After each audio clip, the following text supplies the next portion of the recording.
교회 소식 전해드리겠습니다. 예배는 이제 힘써주시기 바랍니다. 공적 예배 계속 대면 예배로 드리게 되겠습니다. 또 가정 예배 주일 저녁이랑 평일에 꼭 들어주시기 바랍니다. 또 사순절 오늘 두 번째 주일이 되겠습니다. 오늘 일부 예배는 교사 헌신 예배로 드립니다. 다음 주에는 교회 창립 주일 예배로 드리게 되겠습니다. 3월달 예배는 각 구역별로 지금 드리고 있습니다. 성경 문제풀이와 성경 읽기에 많이 동참해 주시기 바랍니다. 자가 코로나 검사 키트가 교회에 비치되어 있습니다. 예배 봉사자나 꼭 필요하신 분들은 또 사용할 수 있기를 바랍니다. 코로나 이번에 근처원금 현재 1,151만 원 헌금해 주셨습니다. 감사드립니다. 3월의 목회 계획 계속 참고하시기 바랍니다. 지금 우리가 스스로 코로나를 대비해서 우리가 조심해야 됩니다. 지금 방역 폐쇄 다 없어졌지만은 그래도 들어오실 때 체온 체크는 꼭 해주시고 혹시라도 정상 이상으로 체온이 나올 경우는 집에서 예배를 드려주시기를 바랍니다. 교회 소식 이상입니다. 이제 다 같이 일어서서 격렬한 마음으로 하나님 앞에 예배를 드리겠습니다.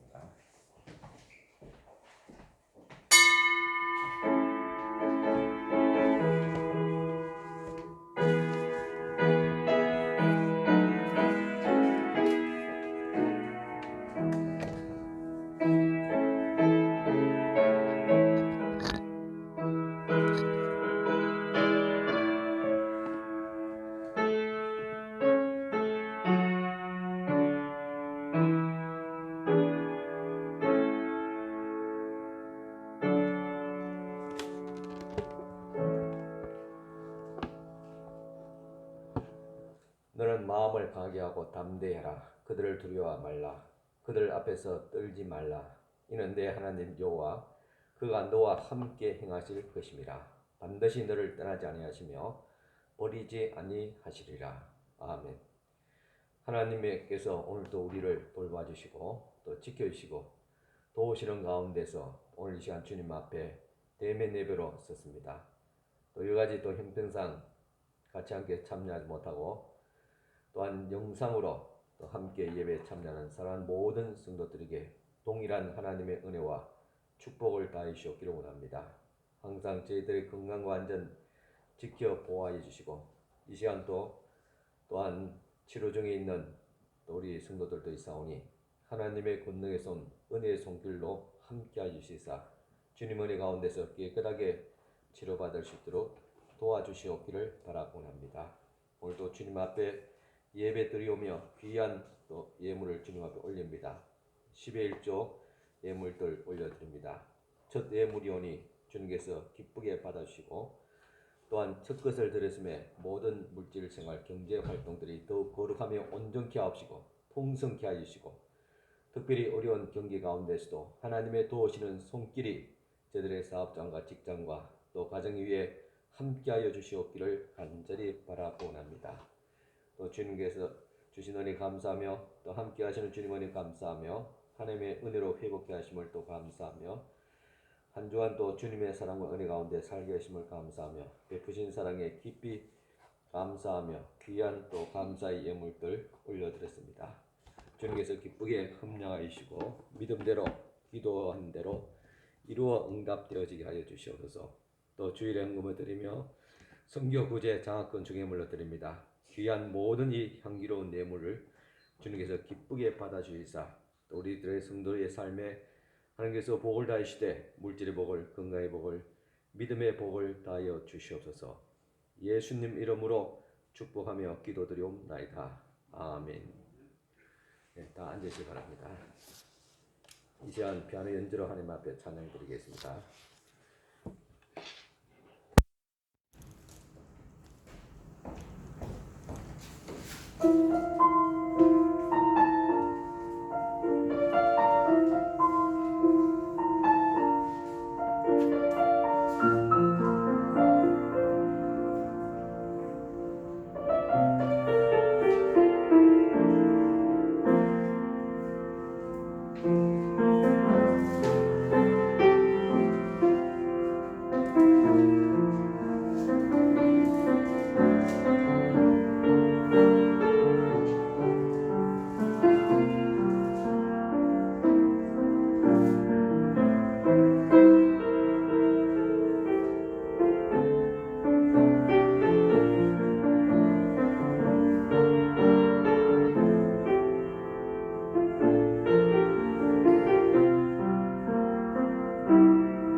이제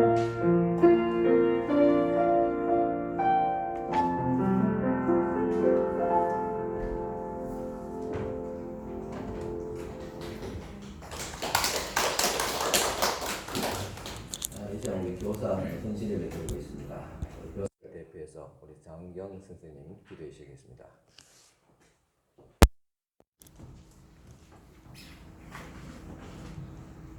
다 같이 기도드리겠습니다.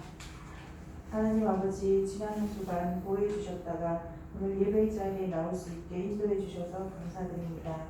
저희들은 세상 속에 살면서 하나님의 자녀답게 살지 못하고 내 마음과 내 뜻대로 살아왔습니다. 연약하여 이리저리 흔들리고 방황하다가 제된 몸과 마음으로 주님 전에 나아왔습니다.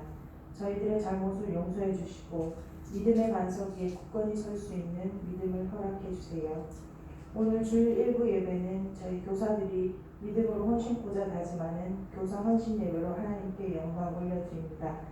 앞으로 하나님께 헌신하게 될 다음 세대를 양육할 때에 사랑과 믿음과 소망의 기도로 감당케 하시고 저희들이 먼저 말씀 앞에 서게 하시며 어린 영혼들을 하나님 앞으로 잘 이끌 수 있도록 인도해 주세요. 부족하고 어려운 여건 속에서도 아이들을 위해 애쓰시는 교사들을 위로해 주시고 그들의 가정과 하는 일들 위해 주님의 축복을 내려주세요. 말씀으로 인도해 주시는 목사님께 성령의 능력을 더하여 주시고 저희들은 말씀으로 영적 재충전되어 맡겨주신 사명을 잘 감당하기로 다짐하는 시간이 될 수 있도록 인도해 주세요. 감사드리며 예수님의 이름으로 기도드립니다. 아멘.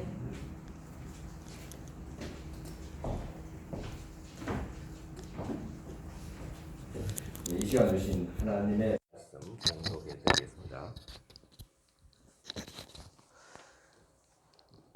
말씀은 마태복음 28장 18절에서 20절까지 말씀되겠습니다. 마태복음 28장 18절에서 20절까지 봉독해 드리겠습니다.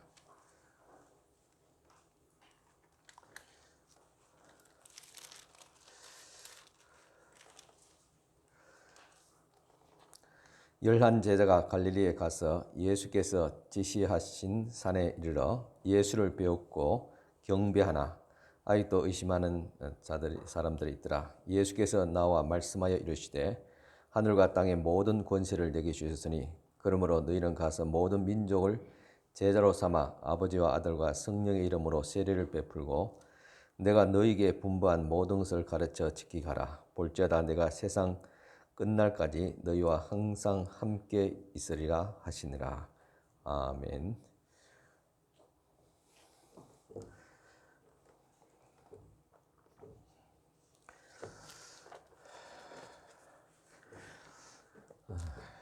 여러분 안녕하셨습니까? 우리 가까이 계신 분들과 한번 다시 인사를 나누시겠습니다. 안녕하십니까? 감사합니다. 축복합니다. 사랑합니다.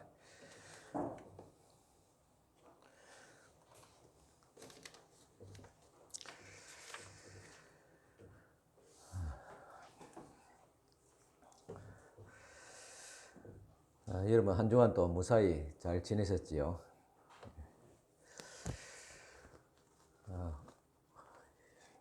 우리가 이제 일상으로 돌아가기 위해서 지금 코로나 우리 또 확진 또 뭐 감기처럼 그렇게 일상적인 감기처럼 그렇게 넘어가야 할 것 같습니다.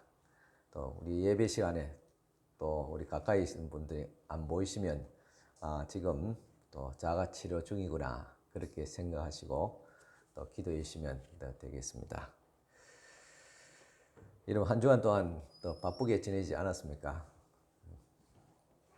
현대인은 시간에 쫓겨 삽니다. 자신의 능력에 비하면 일이 많다는 것입니다. 어른이 물론이고 심지어 아이들까지 바쁩니다. 정규 교육과 더불어 학원 내 여러 군데 다 다녀야 합니다. 요즘 어린이들이 코로나 때문에 정규 교육을 제대로 받지 못하다 보니까 코로나 이전보다도 학원에 더 많이 다닌다고 합니다. 여러분들은 지금 하고 있는 일의 분량이 적절하다고 생각하십니까? 아마 대부분 사람들이 주어진 일에 비하면 시간과 능력이 부족함을 느낄 것입니다. 많은 일을 감당하기에 우리의 능력에 한계가 있습니다. 그래서 너무 힘들 때는 일로부터 도망치고 싶어집니다. 그래서 깜짝 또 휴가를 떠나기도 합니다. 하지만 회사 일이건 가사 일이건 놓을 형편이 못 됩니다. 날마다 다람쥐 쳇바퀴 돌듯이 그렇게 살아갑니다.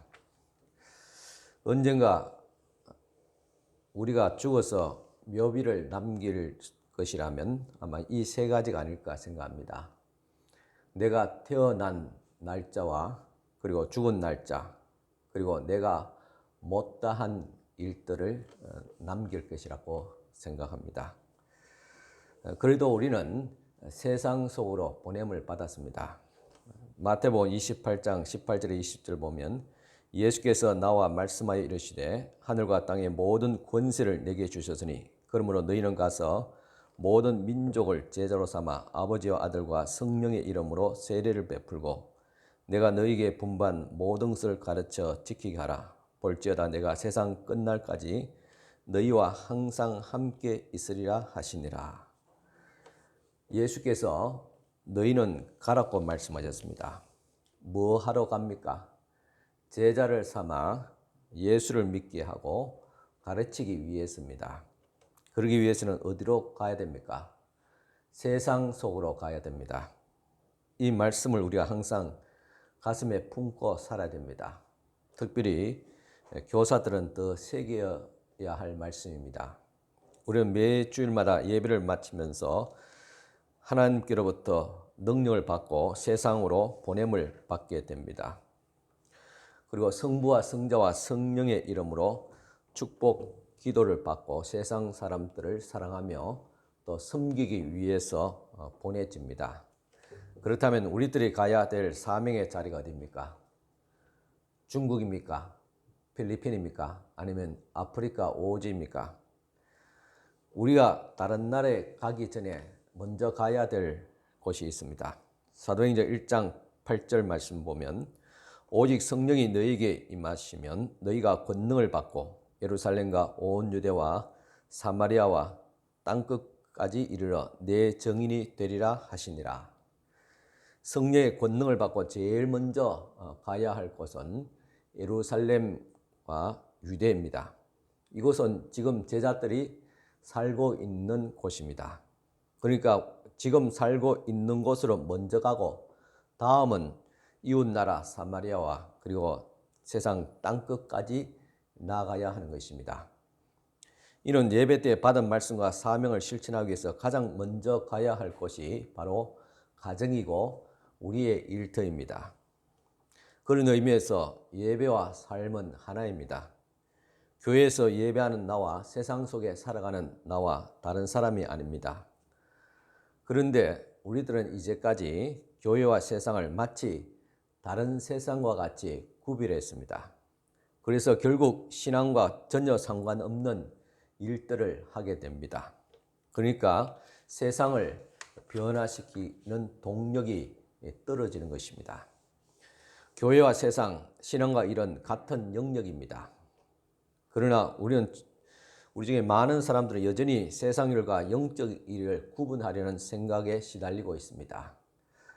그리고 특정한 훈련, 은사, 사역을 통해서 하나님의 선교에 온전히 참여할 수 있을 것이라고 생각합니다. 그래서 이렇게 질문합니다.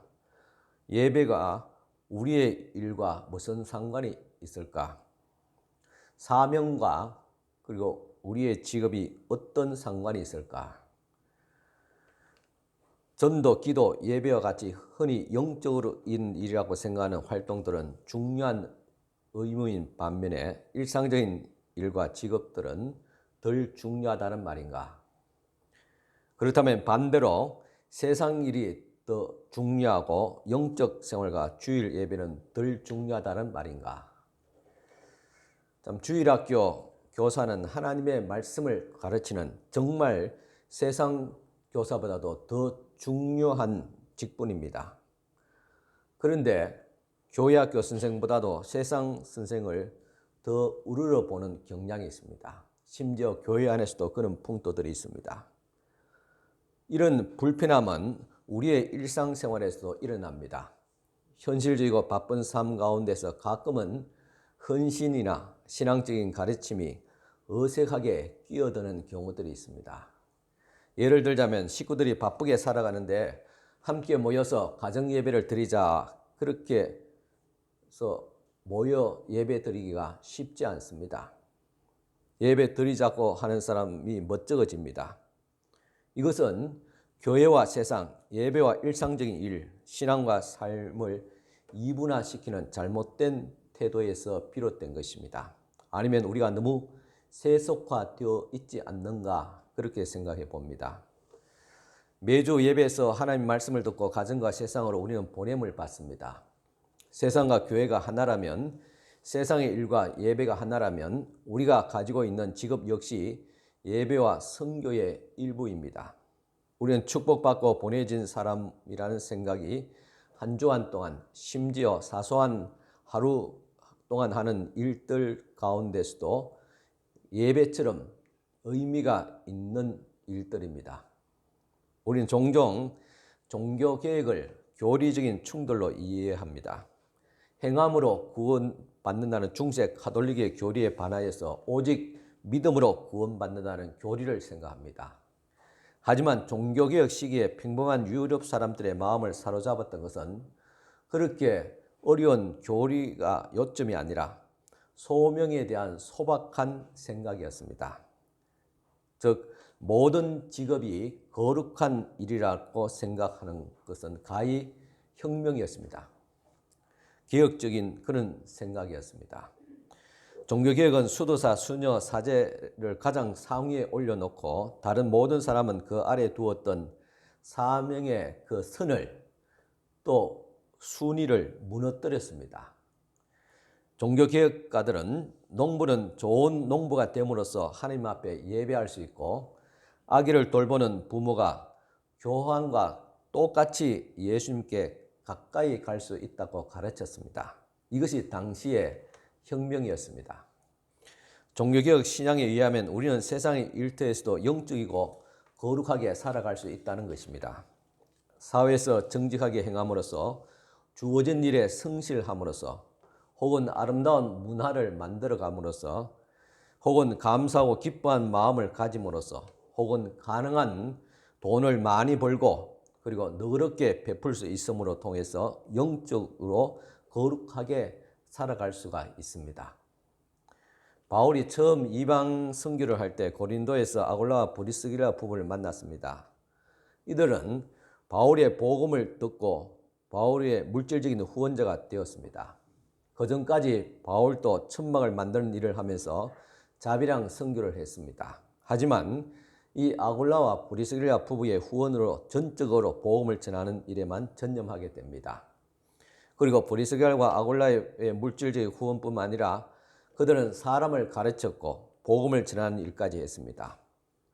만일에 이 브리스길라와 아굴라와 같은 동력자가 없었다면 과연 바울이 복음을 전하는 일에 전념하기가 어려웠을 줄 압니다.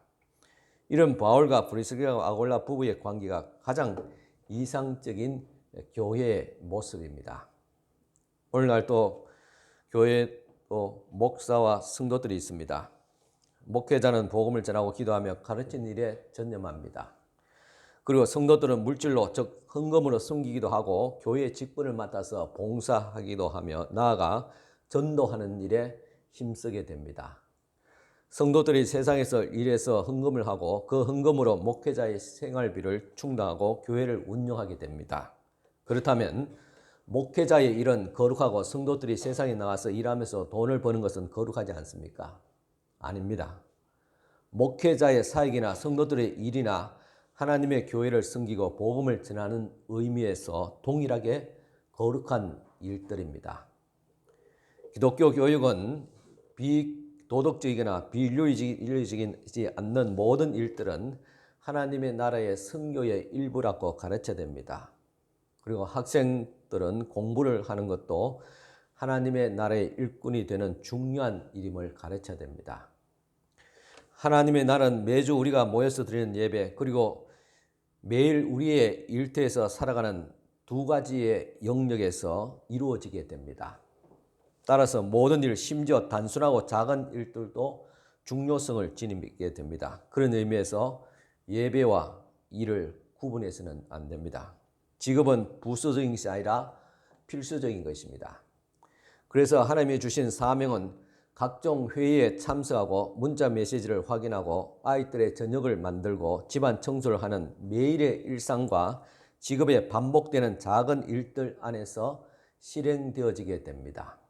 만일 우리에게 그리스도인으로서 거룩한 사명이 무엇이냐고 묻는다면 우리는 자신 있게 회사에 가서 서류를 정리하고 또 공장에서 생산적인 일들을 하고 또 전화를 받는 일이라고 말해야 됩니다. 전업주부들은 가정살림을 하는 것이라고 말해야 됩니다. 그리고 학생들은 학교에 가서 공부를 하는 것이라고 말해야 합니다. 우리의 사명은 성경에서 찾아야 하지만 일을 하고 식구들의 저녁을 만들고 청소하는 일상의 직업과 반복되는 작은 일들 안에서 실행되어져야 됩니다. 이것을 우리가 가르치는 아이들에게 보여주는 것이 참교육이라고 할 수 있습니다. 우리는 내가 좋아하는 일을 하나님도 관심을 두신다고 생각하기 쉽습니다. 그 생각은 틀린 생각이 아닙니다. 하나님께서 내게 거룩한 소명을 두고 행하게 하시기 때문입니다. 하지만 대부분 하찮은 일상적인 일들, 우울하고 귀찮은 것들이라고 생각하는 것은 잘못된 것입니다. 매일 문자 메시지나 메일 확인하는 것, 그리고 밀린 빨래를 하는 것, 상한 음식들이 잔뜩 쌓인 냉장고를 정리하는 것, 어지러운 집안을 청소하는 것, 회사에 밀린 잡무들을 처리하는 것, 귀찮고 싫은 일들을 하는 것에 있습니다. 하지만 이런 일들을 하나하나 처리한 속에서 하나님께서 함께 한다는 사실을 우리는 알아야 됩니다. 루터는 하나님은 소젖을 짜는 직업을 가진 이를 통해 친히 소젖을 짜신다고 말했습니다. 그렇다면 하나님이 나를 통해서 문자 메시지를 확인할 수 있을까요? 나를 통해서 가계부를 정리하고 빨래를 개을 수 있을까요? 나를 통해 행정 서류를 작성하실까요? 나를 통해 냉장고를 정리하고 집안 청소하기를 원하실까요? 정말로 그런 일에 관심이 있으실까요? 저는 예배 중에 설교하는 나의 모습을 주목하시는 하나님이 나의 가정과 모든 사소한 일상생활 속에서도 주목하고 관심을 가진다고 생각합니다. 지난달에 우리 푸른 조장 리모델링을 다 마쳤습니다. 대부분 중요하고 큰 일들은 업자를 시켰지만 나머지 일부분은 저와 부교육자와 그리고 청년들과 함께 마무리를 했습니다. 그렇다 보니까 옥상에 창고에 있던 장비들이 다 내려왔습니다. 그런 가운데서 옥상과 창고가 많이 어지러웠습니다.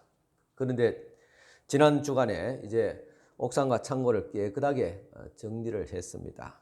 그리고 겨울 나기 위해서 계단 통로에 있었던 화분들을 다 밖으로 드러냈습니다. 물론 목회자가 해야 될 고유한 사역이 있습니다. 하지만 그 사역 속에는 상황에 따라서 교회 건물을 관리하고 정리하는 일들도 있습니다. 하나님께서 목사가 강단에서 설교를 하고 신방을 할 때 함께 하시고 또한 교회 화분을 관리하고 또한 정리하는 일에는 함께 하지 아니하실까? 물론 중요한 일의 중요성과 비중의 차이는 있을 수 있습니다. 하지만은 모든 일에 하나님께서 함께 하십니다. 강단에 서서 지금 설교하는 목사도 함께하고 이제 강단에서 내려가서 가족들과 함께할 때도 역시 하나님께서 함께하시며 주간에서 일상적인 생활을 할 때도 역시 하나님께서 함께하신다는 사실입니다. 이는 여러분이 교회에서 예배할 때는 거룩하고 세상 속에서 일을 할 때는 거룩하지 않느냐는 그런 질문과도 같습니다. 예배할 때도 함께 계시지만은 가정에서 직장에서 일을 할 때도 동일하게 함께 하십니다. 그렇다면 주일에 예배 드릴 때뿐만 아니라 세상 속에서 일을 할 때도 예배하는 마음으로 해야 할 것입니다. 그래서 우리는 모든 일들 그리고 직업을 통해서 하나님 앞에 나아가게 됩니다. 역대 어느 공동체보다도 일과 직업에 관해서 제일 많이 논쟁한 청교도들은 한 가지 유익한 개념을 정립했는데 그 후에 유진 피터슨이라는 사람이 이것을 직업적 거룩함이라고 표현했습니다. 이는 거룩하게 되는 것은 추상적으로 되는 것이 아니라 우리의 구체적인 직업을 통해서 이루어진다는 말입니다. 여러분 거룩하십니까? 즉 이것을 성화라 말합니다. 날마다 거룩하게 된다는 것입니다. 이것을 어디에서 찾아야 됩니까? 물론 하나님 앞에 예배하며 기도하는 가운데서 신비한 성령의 역사를 통해서 감동받고 변화되는 것도 있습니다. 또한 그 역시 중요합니다. 하지만 이 거룩함을 실천하고 표현해야 될 장소는 바로 세상 속이라는 사실입니다. 기독교의 거룩은 세상에서 벗어나서 공중에 붕 떠인 채 자유롭게 흘러가는 그런 추상적인 뜬구름이 아닙니다. 기독교의 거룩함이라는 것은 생활 속에서 실천되고 구체화되어지게 됩니다. 직업에 있어서 그렇다면 거룩이라는 것은 무엇인가? 그것은 성실과 부지런함 그리고 정직이라고 생각합니다. 내가 직장에서 성실하고 부지런하고 정직하면 곧 가정의 평안과 직결되고 교회 운영에도 연관되어지게 됩니다. 나의 부지런함과 성실함이 가정과 교회의 거룩함을 나타나게 됩니다. 그래서 거룩한 직업이 되어지는 것입니다. 우리는 거룩한 용접공입니다. 거룩한 엄마입니다. 거룩한 의사기도 하고 거룩한 바리스타, 거룩한 청소부, 거룩한 간병사입니다. 우리는 우리의 특정한 직업과 삶의 자리에서 하나님을 만나고 하나님을 바라보고 하나님의 뜻을 실천하게 됩니다. 우리는 하나님을 어떤 식으로든 우리의 일 속에 끼워 넣는 것이 아니라 이미 그분이 우리의 직업 안에서 그리고 우리의 직업을 통해서 행하고 동참하고 계시다는 사실을 받아들여야 됩니다. 따라서 우리의 일에 하나님이 함께 행하신다면 우리의 직업은 성전을 짓는 것과 같은 거룩한 일이 됩니다. 오늘날에는 교회를 세우는 것입니다. 하나님께서 모세를 통해서 직접 임재하시는 하나님을 만날 수 있는 장소인 성막을 만들게 했습니다. 그 설계도를 주셨는데 아주 공교한 작업이었습니다. 출애굽기에 기록되어져 있습니다.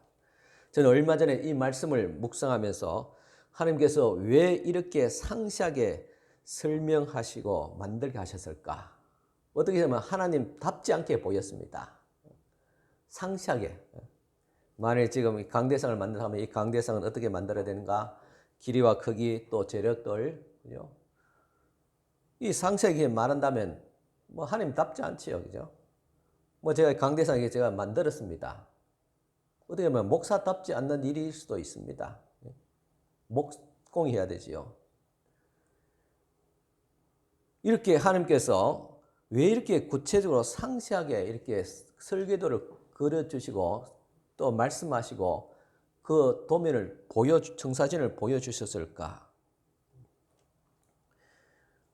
십계명을 주실 때처럼 불꽃 같은 눈으로 두 돌판을 연마해서 주셨듯이 성막도 하나님께서 직접 만들어 주셨다면 더 거룩하고 온전하고 훌륭했을지 않을까 그렇게 생각합니다. 하지만 하나님은 저의 생각대로 하지 않았습니다. 사람으로 하여금 만들게 했습니다. 왜 그랬을까요? 여러분 한번 생각해 보셨습니까? 성막을 만드는 일에 동문된 사람들 중에 특별히 올리압과 부살렐이라는 두 장인이 있었습니다. 올리압과 부살렐은 하나님께서 모세를 통해서 말씀하시고 보여주신 모양대로 성막을 만드는데 총감독을 맡아서 일을 했습니다. 그리고 많은 장인들이 동원되었습니다. 나무를 깎는 목공, 금속을 다루는 세공 기술자들, 천을 짜는 여인들, 선과 가족을 염색하는 자들, 가족을 가공하는 가족 공예자들, 이같이 수많은 장인들을 통하여서 하나님의 거룩한 성막을 만들게 했던 것입니다. 이처럼 최초의 성막은 각 분야에서 일하는 전문가들을 통해서 만들어졌습니다. 그리고 아낙네의 손길을 통해서도 만들어졌습니다. 비록 거룩한 하나님의 성막이지만 결국 사람의 손을 통해서 만들어졌다는 데 우리는 주목을 해야 됩니다. 그렇다면 성전 기둥을 다듬는 목수의 손과 목공소에서 의자를 만드는 손은 다른 손이 아니라 같은 손입니다. 성전에 사용되는 금속 기구를 만드는 대장장이의 손과 자신의 대장간에서 또한 도구를 만드는 손은 같은 손이었습니다. 이렇게 성전을 만드는 손이 거룩하다면 세상 속에서 일하는 손도 거룩하지 않을까요? 그렇다면 성전을 만든 그 손으로 일할 때 바로 그것이 거룩한 예배하는 장소가 되어지는 것입니다. 우리 권사님들이 성찬식을 앞두고 기도하는 마음으로 성찬에 사용된 떡과 포도주를 준비합니다. 그 손은 가정에서 식구들의 식사를 준비하는 손과 같은 거룩한 손입니다. 그래서 여러분들의 직업과 일은 직간접적으로 하나님의 나라와 교회를 세우는 일에 동참하는 거룩한 일이라는 사실을 우리는 알아야 됩니다. 토요일에 청소하시는 권사님의 손길들, 그리고 구역 식구들 돌보는 권찰과 구역장들의 섬김, 찬양대와 교사들의 봉사, 재정부원들의 수고 모두가 하나님의 교회를 세우는 거룩한 일들입니다. 그 거룩한 손으로 우리는 또다시 세상 속에서 나가서 거룩한 일을 행하게 되는 것입니다. 그 거룩하고 위대한 일은 직장에서, 가정에서, 동네에서, 학교에서, 논밭에서, 병원에서, 사업장에서, 요양원에서, 또한 우리의 소명은 평범한 사람들이 행하는 평범한 일과 함께 묶여 있게 됩니다. 이번에 대통령 선거에서 당선자에게 단번에 주어지는 예우를 보았습니다. 당선이 확정되자마자 청와대에서 대통령에 준한 경호팀을 보내서 당선자와 가족들을 보호하게 되는 것을 보게 되었습니다. 그리고 취임 전에도 대통령과 동일한 국정을 보고받게 됩니다. 또 관여하게 됩니다. 그동안 경제적인 지원도 받게 되고 안전가옥도 제공됩니다. 이래서 아마 사람들이 대통령이 되려고 길을 쓰지 않나 그런 생각도 해보았습니다. 이렇게 한 역사의 굵은 획을 끊는 일은 아니더라도 나의 작은 일상적인 일 속에서 거룩하게 살아간다면 대통령 못지않게 위대한 사람인 것입니다. 이러한 작은 임무 안에서 우리는 축복을 받았고 그 안으로 보냄을 받았습니다. 그래서 우리의 일은 하나님의 선교와 일부가 됩니다.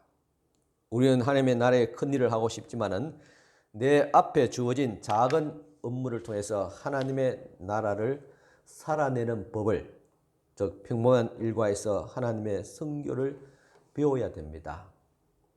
그런데 우리가 가정에서 일을 할 때나 가정에서 가설을 할 때, 또 직장에서 일을 할 때 하나님의 선교나 거룩한 일이라고 생각하기가 사실 쉽지 않습니다.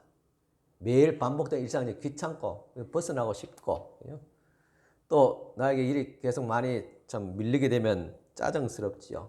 그 속에서 뭐 하나님이고 뭐고 뭐 선교 그렇게 생각할 그런 여유가 있습니까? 마치 없는 것 같습니다. 성화나 선교의 개념은 회사 사무실이나 작업장이 아니라 또 가정도 더더욱 아니고 교회에서 예배를 드리면서 끌어안기가 훨씬 더 쉽습니다. 목사가 강대상에서 설교를 하고 교사가 학생들 앞에서 말씀을 가르칠 때 더 잘 드러나게 됩니다. 그래서 저는 항상 강단에 서면서 조심스럽습니다. 아빠는 강단에 서선 아빠와 내 앞에서 가정에서 보는 아빠가 다르네.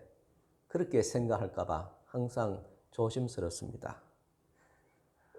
우리는 월요일에 되어서 일상 속으로 돌아가서 출퇴근 도장을 찍으면서 하루를 시작하고 끝내는 일에는 사명도 거룩함도 존재하지 않는 것 같습니다. 하지만 우리는 일상적인 일에도 성화, 거룩함을 드러내고 선교의 사명을 실천해야만 합니다.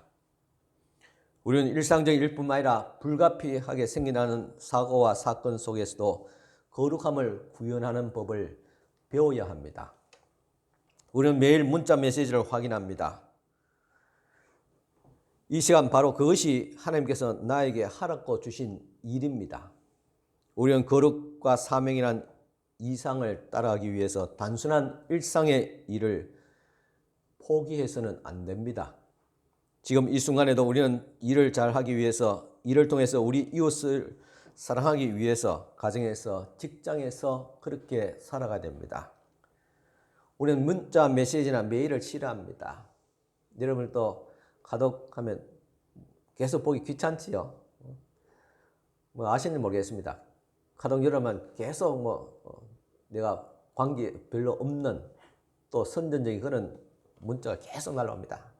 카톡 하는 그거 듣기 싫습니다. 그래서 아예 저는 모음 처리해 놓습니다.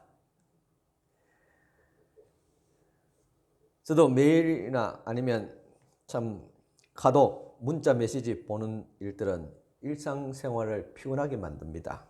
매일 반복되는 일도 지루합니다. 하지만 매일 확인이나 아니면 일상적인 일은 거룩한 임무와 연관되어져 있다는 사실을 알아야 됩니다. 매월 첫 주간 목요일 아침 7시에 중국 선교 협의회 원래가 있습니다. 서기가 보통 하루 전에 문자 메시지를 보냅니다. 그런데 이번 주간에 저는 하루 전에 그 문자 메시지를 확인하지 않았습니다.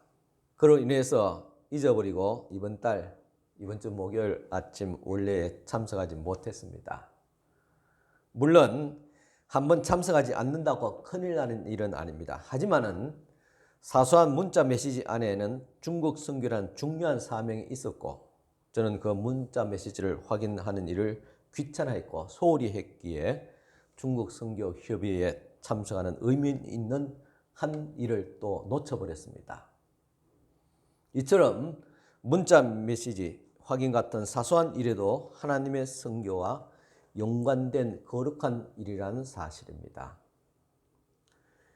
그러나 이런 일들이 우리의 우상이 되어서는 안 됩니다. 정신없이 바쁜 일상 가운데서 우리는 자칫 일 중독에 빠질 수 있습니다. 그러면 일이 우상이 됩니다. 내가 일을 위해서 살아가게 되지요. 쫓기며 살아가게 됩니다. 마르다처럼 우리는 많은 일로 염려하고 근심하면서 부엌에 묶여 있을 수도 있습니다. 일이 늘 우리 가까이 있을 때 말 그대로 우리의 손에 작업 도구가 늘 들려 있을 때 피로감은 커지게 되어지고 기운이 빠져서 정작 더 중요한 것을 놓쳐버리게 됩니다. 그래서 우리에게는 제3의 길이 필요합니다. 그것은 정신없이 바쁜 활동에서 축복받는 길이기도 합니다. 기존 직업을 유지하면서도 제3의 길, 즉 마르다의 활동과 마리아의 묵상을 조합하는 생활을 할 수 있는 길이 있습니다.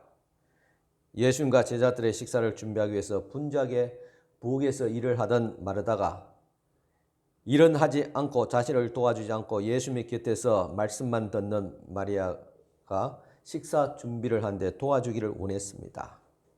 이런 상황에서 예수님을 향해서 살짝 불평하기도 했습니다.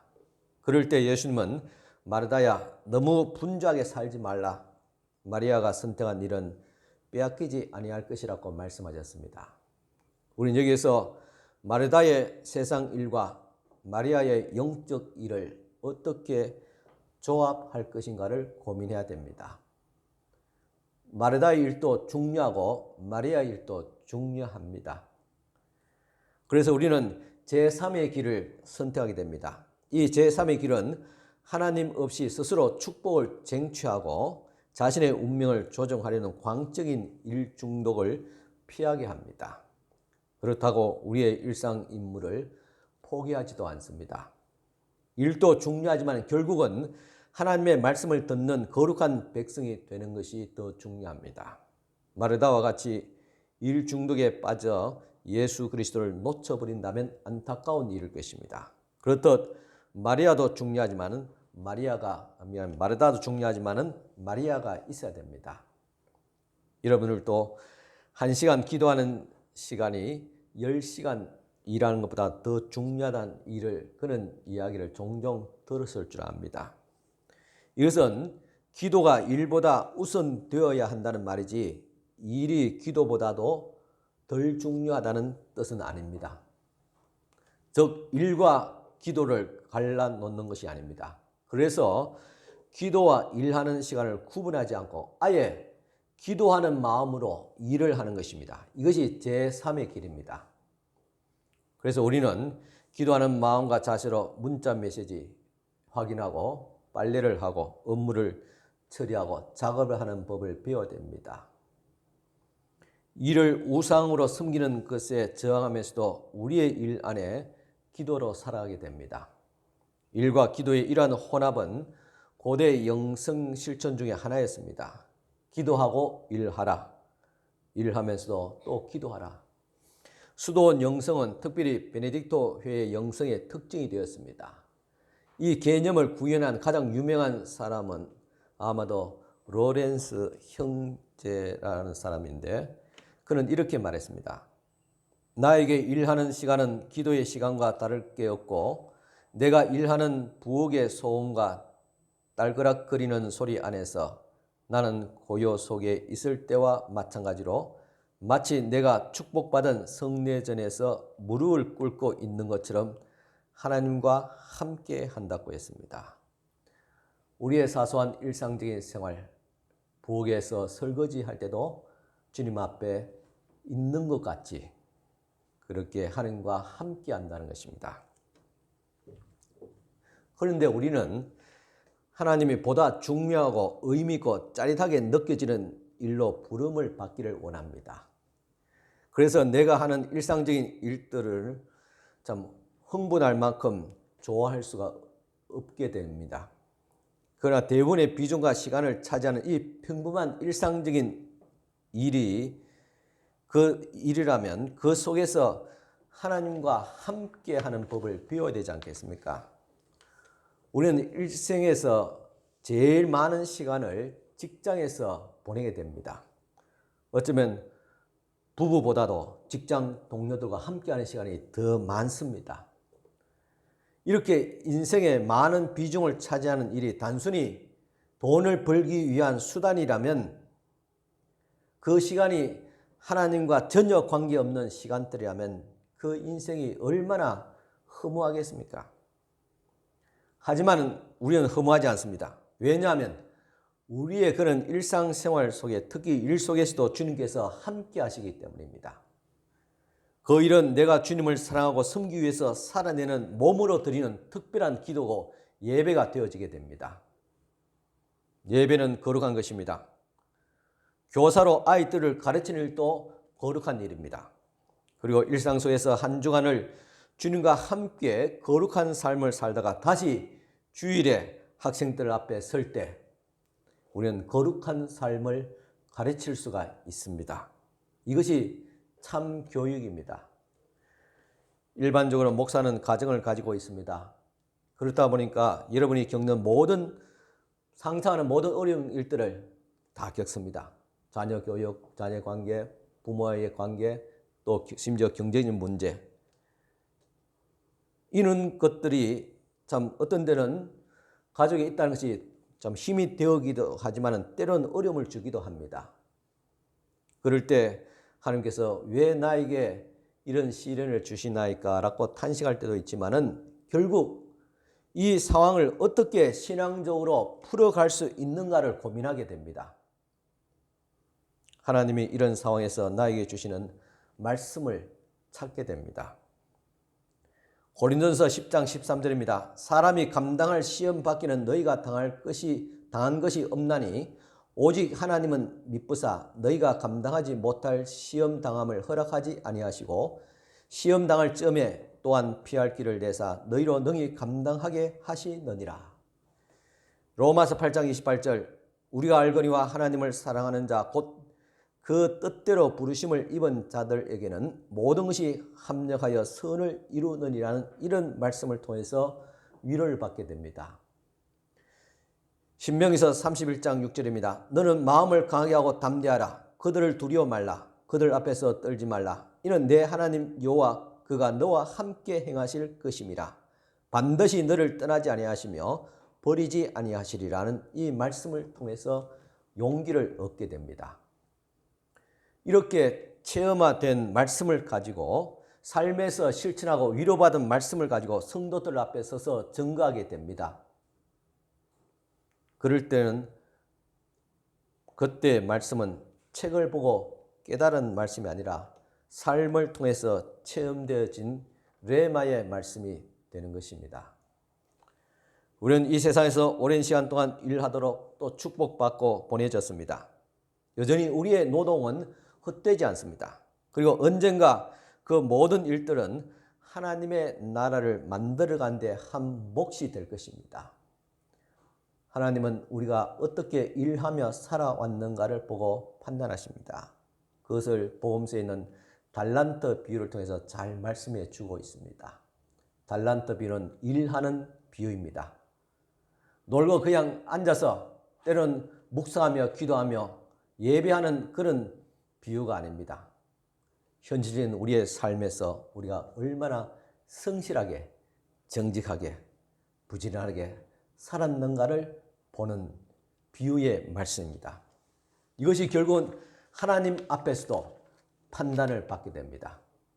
책망을 받든지 칭찬과 상급을 받든지 그렇게 되어질 것입니다. 그래서 우리는 기도하는 중에 하나님의 부르심을 받는 것도 거룩한 일이지만은 일을 하다가 주님 앞에 부름받는 것은 더 거룩한 일입니다.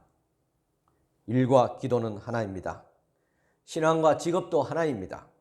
교회와 세상도 하나입니다. 그래서 우리는 일상적인 직업과 일 가운데서 하나님 앞에 나아가는 법을 배워야 됩니다. 교사는 가르쳐야 됩니다. 우리의 일상적인 삶 가운데서 하나님께서 함께 하시기를 간절히 축원합니다. 기도드리겠습니다. 하나님 아버지 감사합니다.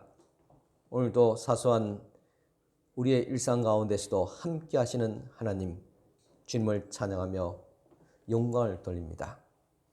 이 시간 주님 앞에 예배하며 무릎을 꿇는 마음으로 기도할 때도 주님께서 함께 하시면 이제 세상 속으로 돌아가서 일을 할 때도 마찬가지로 함께 하시는 주님을 만나게 하여 주시고 또 주님의 인도하심을 받게 하여 주시옵기를 간절히 바라곤 합니다.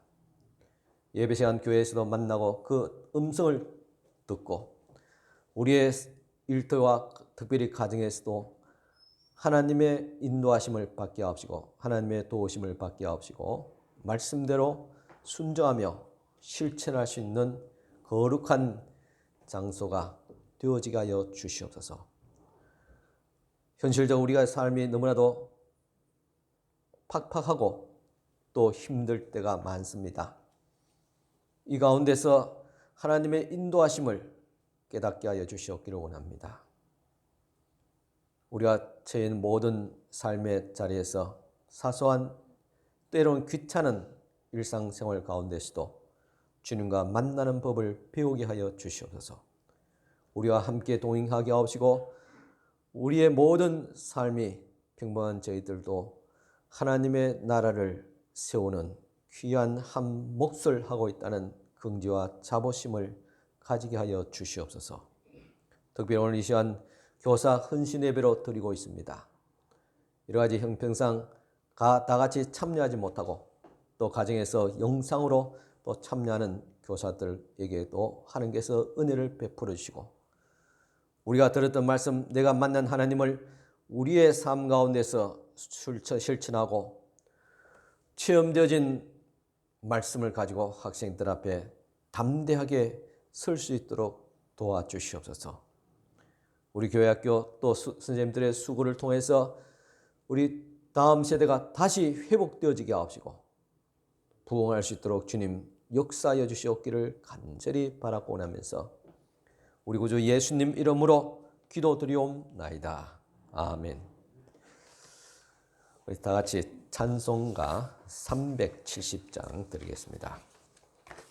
370장 찬송가입니다.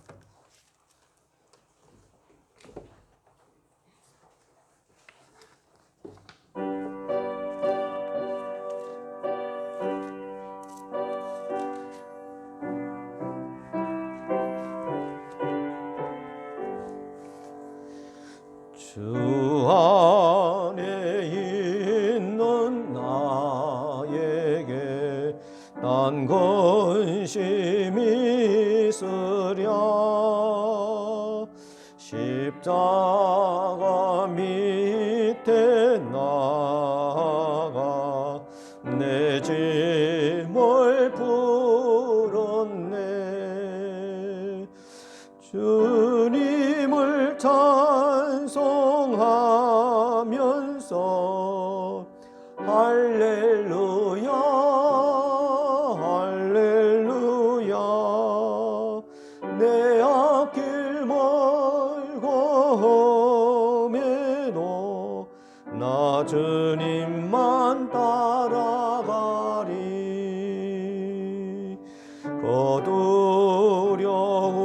두려움이 변하여 내 기도 되었고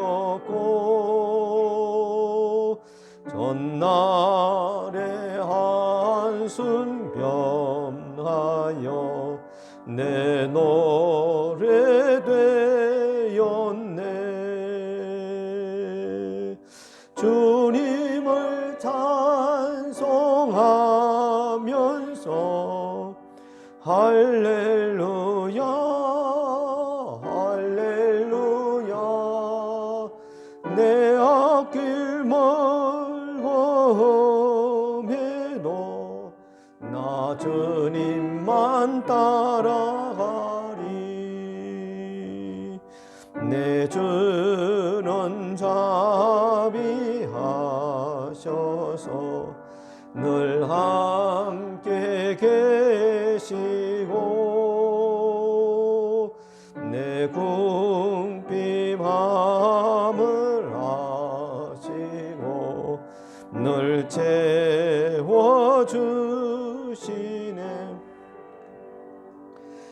주님을 찬송하면서 할렐루야 할렐루야 내 앞길 멀고 험해도 나 주님만 따라가리. 내 주와 맺은 언약은 영불변하시니 그 나라 가기까지는 늘 보호하시네. 주님을 찬송하면서 할렐루야 할렐루야 내 앞길 멀고 험해도 나 주님만 따라가리. 아멘. 연일 계속 확진자가 많이 나오고 있지만은 사회적으로도 모든 이제 거리두기라든가 굉장히 많이 완화되었습니다. 이제 좀 일상생활로 그렇게 돌아가는 그런 분위기입니다. 그렇지만은 여전히 또 좀 이 코로나는 쉬운 그런 전염병이 아닙니다. 사람에 따라서 많은 또 고통을 또 남기기도 하고 또 위험할 수 있습니다. 그래서 개인적으로 잘 건강에 유념하시고 또 관리를 잘 하시고 또 우리가 다 이 어려운 터널을 이제 벗어나길 바랍니다. 이제 얼마 남지 않은 것 같습니다. 조금만 더 참고 견디고 기도하면서 또 조심하면서 또 이겨낼 수 있기를 바랍니다. 우리 다 같이 일어서서 경건한 마음으로 하나님 앞에 우리가 축복 기도 받고 세상 소로 나가겠습니다. 지금은 우리 주 예수 그리스도의 은혜와 하나님의 크신 사랑과 성령님의 감화 교통 충만한 은총이 이제 일상생활 속으로 돌아가는 보냄을 받는 사랑하는 모든 우리 성도들과 저들의 가정과 일터와 그리고 이 나라와 온 세상 위에 지금부터 영원까지 함께 있을지어다. 아멘.